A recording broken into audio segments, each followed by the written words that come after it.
రాజకీయాల్లో హవా ఎక్కడుంటే అక్కడికి నాయకులు వస్తారన్నారు కాంగ్రెస్ సీనియర్ నేత విహెచ్. ప్రస్తుతం రాష్ట్రంలో కాంగ్రెస్ హవా కొనసాగుతోందని చెప్పారు ఆయన. దీంతో చాలా మంది నేతలు కాంగ్రెస్ లోకి రావాలని కోరుకుంటున్నారని తెలిపారు. అయితే ఒరిజినల్ కాంగ్రెస్ వాళ్లకు ముందుగా అవకాశాలు ఇవ్వాలని హైకమాండ్ తో మాట్లాడతానన్నారు విహెచ్.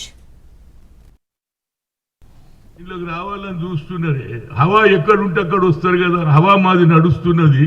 ఈ హవాలో చూసి రావాలన్నారు. కానీ నాది ఒకటి లెక్క, హవా చూసి వచ్చిన వాళ్ళు కాదు, ఒరిజినల్ గా ఎవడైతే మొదటి నుంచి కాంగ్రెస్ పార్టీ జెండా వచ్చినోని కూడా మైండ్లో పెట్టుకోవాలి.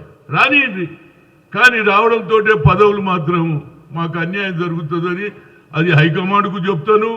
అదేవిధంగా రేవంత్ రెడ్డి కూడా చెప్తారు. రావడం చాలా మంది వస్తారా బాబు, ఏది మన దగ్గర హవా ఉన్నది, మళ్ళీ టికెట్ తీసుకోవాలి, మళ్ళీ అవతల వెళ్ళిపోవాలంటే నడవదురా భయ్. ఒరిజినల్ వాళ్ళకి కావాలి, రాని. ఎందుకంటే కాంగ్రెస్ హవా ఉన్నది, ప్రజలలో మార్పు వచ్చింది. రాహుల్ గాంధీ గారి కన్యాకుమారి నుంచి కాశ్మీర్ తర్వాత ప్రియాంక గాంధీ కూడా వచ్చింది కాబట్టి వేవ్ నడుస్తుందని చాలా మంది ఇప్పుడు ఇంట్లోకి రావాలని చూస్తున్నారే. హవా ఎక్కడుంటే అక్కడ వస్తారు కదా, హవా మాది నడుస్తున్నది.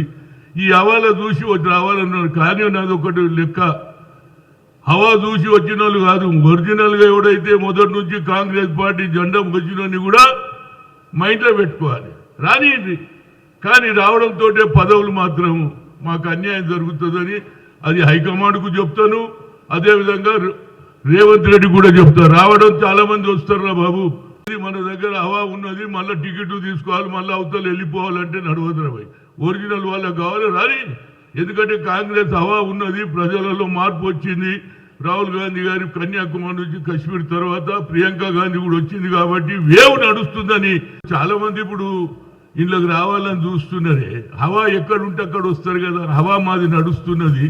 ఈ హవాలో చూసి రావాలన్నారు. కానీ నాది ఒకటి లెక్క, హవా చూసి వచ్చిన వాళ్ళు కాదు, ఒరిజినల్ గా ఎవడైతే మొదటి నుంచి కాంగ్రెస్ పార్టీ జెండా వచ్చినోని కూడా మైండ్లో పెట్టుకోవాలి. రానియండి,